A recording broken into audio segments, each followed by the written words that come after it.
આજરોજ ગાંધીનગર તરફ કૂચ કરી રહેલા ખેડૂત સંગઠનોને આમ આદમી પાર્ટીનું ખુલ્લું સમર્થન।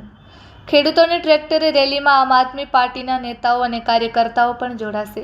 ખેડૂતોના હકો માટેની લડતમાં આમ આદમી પાર્ટી ખભે ખભા મિલાવીને ઊભી રહેશે। ખાનગી કંપનીઓ દ્વારા ખેડૂતોની જમીનો પર થતા અન્યાય સામે રાજ્યવ્યાપી આંદોલનની જરૂર। ખેડૂતોને યોગ્ય વળતર અને અધિકારો મળે ત્યાં સુધી લડત ચાલુ રહેશે। અતિવૃષ્ટિ, અનાવૃષ્ટિ અને વધતા ખેતી ખર્ચ વચ્ચે ખેડૂતો પર વધુ બોજ અસહ્ય। ખેડૂતોને સહાય આપવાને બદલે સરકાર તેમની જમીનો છીનવવાની નીતિ અપનાવી રહી છે। ખાનગી વીજ કંપનીઓ દ્વારા ખેડૂતોના ખેતરોમાં ટાવર ઊભા કરાતા રોષ। ખેડૂતોના પ્રશ્નોનું નિરાકરણ નહીં આવે ત્યાં સુધી આમ આદમી પાર્ટી સંઘર્ષમાં સાથ આપશે। આમ આદમી પાર્ટી પ્રદેશ સંગઠન મહામંત્રી મનોજ સોરઠિયાએ વિડીયોના માધ્યમથી જણાવ્યું હતું કે આજે ગુજરાતના ખેડૂતોની હાલત એવી છે કે એક તરફ અતિવૃષ્ટિ, અનાવૃષ્ટિ, ખાતરોની તંગી, બીજ બિયારણના વધતા ભાવ અને ખેતી સાથે જોડાયેલી અનેક પ્રકારની મુશ્કેલીઓનો સામનો કરવો પડે છે।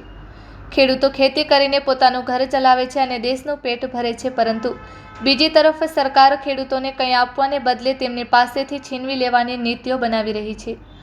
ગુજરાતમાં ખાનગી કંપનીઓ ખેડૂતોની જમીનો કોઈપણ પ્રકારે હસ્તગત કરવા માટે વિવિધ યોજનાઓ લઈને આવી રહી છે।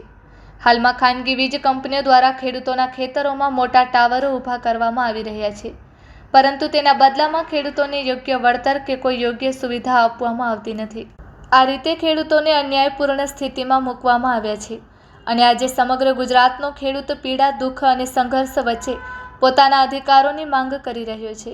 આપ નેતા મનોજ સોરઠિયાએ વધુમાં જણાવ્યું હતું કે 15મી જૂને વિવિધ ખેડૂત સંગઠનો પોતાના ટ્રેક્ટરો સાથે ગાંધીનગર પહોંચી રહ્યા છે। આ તમામ સંગઠનોને ગુજરાતમાં આમ આદમી પાર્ટી દ્વારા ખુલ્લું સમર્થન આપવામાં આવે છે। આમ આદમી પાર્ટીના તમામ નેતાઓ અને કાર્યકર્તાઓ મોટી સંખ્યામાં આ ટ્રેક્ટર રેલીમાં ભાગ લેશે અને સંપૂર્ણ ટેકો આપશે। જ્યાં સુધી આ સમસ્યાનું સમાધાન નહીં થાય અને જ્યાં સુધી સરકાર ખેડૂતોને તેમના હક અને અધિકારો નહીં આપે ત્યાં સુધી આમ આદમી પાર્ટી ખેડૂતોની સાથે રહેશે અને તેમને દરેક લડાઈમાં સહભાગી બનશે। આવતીકાલે ગાંધીનગર પહોંચનારી આ રેલી અને યાત્રામાં આમ આદમી પાર્ટી પણ જોડાશે। આમ આદમી પાર્ટીના નેતાઓ પણ સામેલ થશે અને ખેડૂતોના હકો માટેની લડાઈ મજબૂતીથી લડશે। હું આમ આદમી પાર્ટીમાંથી મનોજ સોરઠિયા।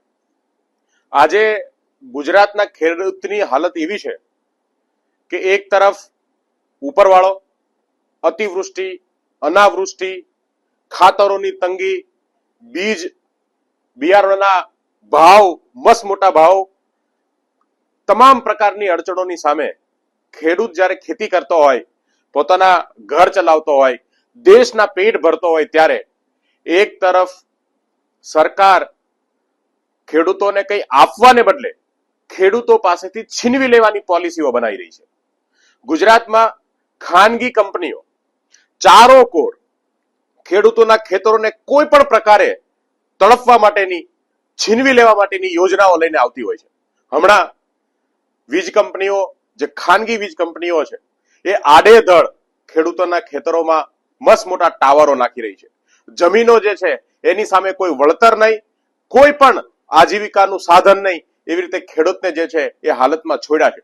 અને આજે સમગ્ર ગુજરાતનો ખેડૂત જ્યારે પીડાય છે, દુઃખમાં છે, પોતાનો અધિકાર માંગે છે, ત્યારે 23 જેટલા સંગઠનો આવતીકાલે ગાંધીનગર ખાતે 15મી તારીખે પોતાના ટ્રેક્ટરો સાથે પહોંચી રહ્યા છે। આ તમામ સંગઠનોને ગુજરાતમાં આમ આદમી પાર્ટી દ્વારા સમર્થન આપવામાં આવે છે। આમ આદમી પાર્ટીના તમામ નેતાઓ, કાર્યકર્તાઓ મોટી સંખ્યામાં આ ટ્રેક્ટર રેલીની અંદર ભાગ લેશે અને સંપૂર્ણ ટેકો, જ્યાં સુધી આ સમસ્યાનું સમાધાન ન થાય, જ્યાં સુધી સરકાર ખેડૂતોને પોતાના અધિકારો ન આપે, ત્યાં સુધી આમ આદમી પાર્ટી ખેડૂતોની સાથે છે, ખેડૂતોની તમામ લડાઈમાં છે। અને આવતીકાલે પણ આમ આદમી પાર્ટીનું આ તમામ જે સંસ્થાઓ છે, જે આ રેલી લઈને, આ યાત્રા લઈને ગાંધીનગર પહોંચી રહી છે, એમાં આમ આદમી પાર્ટી પણ સામેલ થશે, આમ આદમી પાર્ટીના નેતાઓ પણ સામેલ થશે અને મજબૂતીથી આ લડાઈ લડીશું।